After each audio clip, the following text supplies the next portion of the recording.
मला असं वाटतं आपण पहिल्यांदा जर सन्मान्य राजसाहेबांचा जो महेश मांजरेकरांना पॉडकास्ट दिला होता तो जर बघितला तर राजसाहेबांना जे अपेक्षित होतं ते असं होतं की महाराष्ट्राच्या प्रश्नांवर सर्व मराठी माणसांनी एकत्र यावं. त्याप्रमाणे मराठी माणसं एकत्र येत आहेत, आनंद आहे.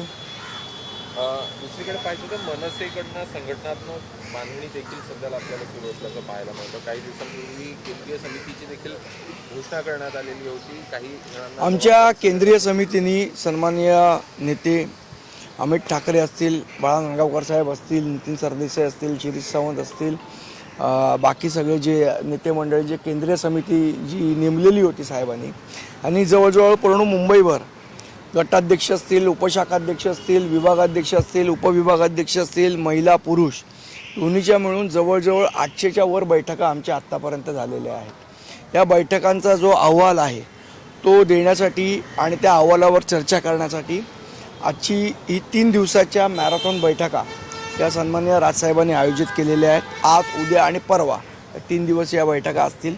त्यामध्ये या सगळ्या गोष्टींचा आढावा घेतला जाईल. तसंच येणाऱ्या महानगरपालिकेच्या दृष्टीने काय तयारी करणं अपेक्षित आहे याचं मार्गदर्शन सन्माननीय राजसाहेब करतील. दुसरीकडे पाहिलं तर उद्धव ठाकरे आणि राज ठाकरे जरी एकत्र आले तरीही भाजपच्या अंतर्गत सर्वे असं त्यांना सांगतोय. हा सर्वे कुठे पब्लिश झाला आहे? एकूण त्यांच्या नाही, हा पब्लिश सर्वे कुठे झालाय? सर्वे पब्लिश कुठे झालाय? अनेक गोष्टी. अरे ते भाजप आहे ना, खाजवलं तरी तुम्हाला कळू देणार नाही. तर सर्वे कुठनं कळू देणार आहे? संदीप, नरकातला स्वर्ग पुस्तक वाचताना तुमचा फोटो मोठ्या प्रमाणात व्हायरल होतोय. त्यात लपवण्यासारखं काय आहे असा देखील बखळा त्या ठिकाणी देण्यात आलेला आहे, काय सांगा? हां, म्हणजे पुस्तक वाचतो याच्यात लपवण्यासारखं काहीच नाही, एवढंच माझं म्हणणं आहे त्याच्यामध्ये. वाचलं संजय राऊत. नाही, मी पूर्ण पुस्तक माझं अजून वाचून न झालं. काल मी नाशिकला होतो, आज बैठका पण आहेत. माझं वाचून झालं की माझा सविस्तर अभिप्राय मी संजय राऊत साहेबांना पत्र लिहून कळवणार आहे. अमित ठाकरे असं म्हणतात की जसं पुस्तक पाठवलं तसं युतीचं देखील प्रस्ताव पाठवा, नाहीतर आमच्याकडे चहा किंवा कॉफी पिण्यासाठी या ठिकाणी असं देखील. मला असं वाटतं तुम्हाला स्टेटमेंट आणि सरकारिझम यातला फरक कळला तर खूप चांगलं होईल. तर एकीकडे ठाकरे बंधू एकत्र येण्यासंदर्भात चर्चा सुरू आहे, तर महाविकास आघाडीमध्ये सुद्धा पुन्हा एकत्र येण्यासाठी महाविकास आघाडीमध्ये काँग्रेस पुढाकार घेताना पाहायला मिळते. कारण विधानसभा निवडणुकीनंतर अबोला पाहायला मिळतोय आणि यामध्ये कुणीतरी पुढे येऊन पुढाकार घेतला पाहिजे म्हणून काँग्रेस पुढाकार घेणार आहे. महाविकास आघाडी इकडे चर्चा करते, दुसरीकडे तुमच्या ठाकरे बंधूंची सुद्धा चर्चा होते. कसं पाहतं? महाविकास आघाडीने काय करावं, महाविकास आघाडीचा अंतर्गत विषय आहे, त्याच्याबद्दल आम्ही बोलण्याची गरज नाही. पण महापालिकेच्या आगामी महापालिकामध्ये आता अमित ठाकरे असतील किंवा आदित्य ठाकरे मैदानामध्ये दिसत आहे. सगळेच नेते मैदानात आहेत. आमचे सगळेच नेते मैदानात आहेत आणि सगळेच जण काम करत आहेत. आज अमित ठाकरे आमच्या केंद्रीय समितीच्या शाखाध्यक्ष जी केंद्रीय समिती आहे त्याचे अध्यक्ष आहेत. ते सगळीकडे फिरत आहेत, मुंबईभर बैठका घेत आहेत, शाखाध्यक्षांची मनं जाणून घेत आहेत, पुढे काय करायचं याची रणनीती आखत आहेत. टीकेचे शब्द सौम्य झाल्यात, कुठेतरी पडद्यामागे हालचाली होत आहेत म्हणून ही सौम्यता दिसते.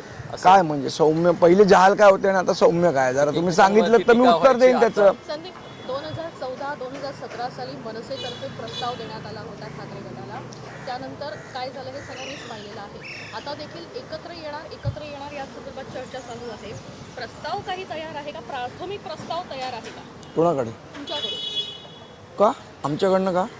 कारण एकत्र येणार या संदर्भात कोण बोलतंय मला सांगा? रोज सकाळी 9 वाजता भोंगा कोण वाजवत आहे? आम्ही वाजवतोय का ते वाजवत आहे?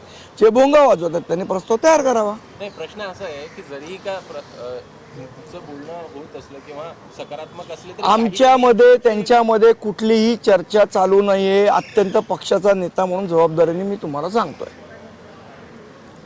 अजून काय? उदय सामंत आणि एकनाथ शिंदे देखील या ठिकाणी जे आहे ते राज ठाकरे यांना भेटून गेलेले आहेत. काही चर्चा देखील त्यांच्या प्राथमिक चालू असलेल्या बघायला मिळतात. या चर्चा देखील चालू आहेत, त्यामुळे या संदर्भात एकनाथ शिंदे साहेब आणि उदय सामंत साहेब आले होते. ती सन्मान्य राजसाहेबांबरोबर सदिच्छा भेट होती, त्याच्यापेक्षा जास्ती काही नाही. मिठी नदी घोटाळा प्रकरणामध्ये ईडीने छापेमारी सुरू केलेली आहे. सकाळपासून काही ठिकाणी छापे सुरुवात झालेली आहे. एकीकडे ईओडब्ल्यूची चौकशी तर दुसरीकडे ईडीच्या आता छापेमारी सुरू आहे. काय नक्की आपली प्रतिक्रिया यामध्ये? अनेक मिठी नदीच्या सफाईचा घोटाळा किंवा नाले सफाईचा घोटाळा हा आजचा नाही आहे, गेले 25 वर्षापासून चालू असलेला घोटाळा आहे. ज्या वेळेला महाराष्ट्र नवनिर्माण सेनेने सजेशन दिलं होतं की जेव्हा गाळ काढला जातो मिठी नदीतला किंवा इतर नालेसफाईमधला, तेव्हा तिथे CCTV लावले पाहिजेत जेणेकरून गाळ काय निघालाय किंवा नाही निघाला, काय डेब्रिज भरून ट्रक पाठवले जात आहेत, तर दूध का दूध आणि पाणी का पाणी होईल. गेल्या 25 वर्षात महानगरपालिकेने तिथे CCTV का लावले नाहीत, हा प्रश्न कोणीतरी महानगरपालिकेला विचारला पाहिजे. अनेक लाडकी बहीण योजनेसाठी पुन्हा एकदा तो सामाजिक न्याय विभागाचा निधी वळवलेला आहे. जवळपास 1000 कोटींवर अधिकचा निधी दोन्ही विभागाचा वळवून पाहायला मिळतो. कुठे सरकारी कर्मचारी योजनेमुळे अनेक विभाग आहेत त्यांचे हे सगळे जे निधी आहेत ते वळवले जातात. बघा, लाडकी बहीण योजनेच्या संदर्भात सन्माननीय राजसाहेबांनी फार पूर्वी म्हणजे जेव्हा ती योजना जाहीर झाली तेव्हा सांगितलं होतं की लोकांना पैसे वाटण्यापेक्षा लोकांना पैसे कमवण्याचं साधन उपलब्ध करून देणं हे सरकारचं काम आहे. मला असं वाटतं आजही सरकारने त्यातनं बोध घेतला पाहिजे अशी आमची अपेक्षा आहे.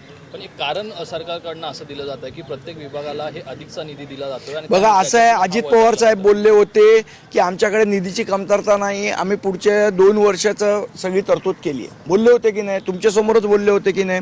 मग याचा प्रश्न अजित पवारांना विचारला पाहिजे, जर त्यांनी उत्तर दिलं तर.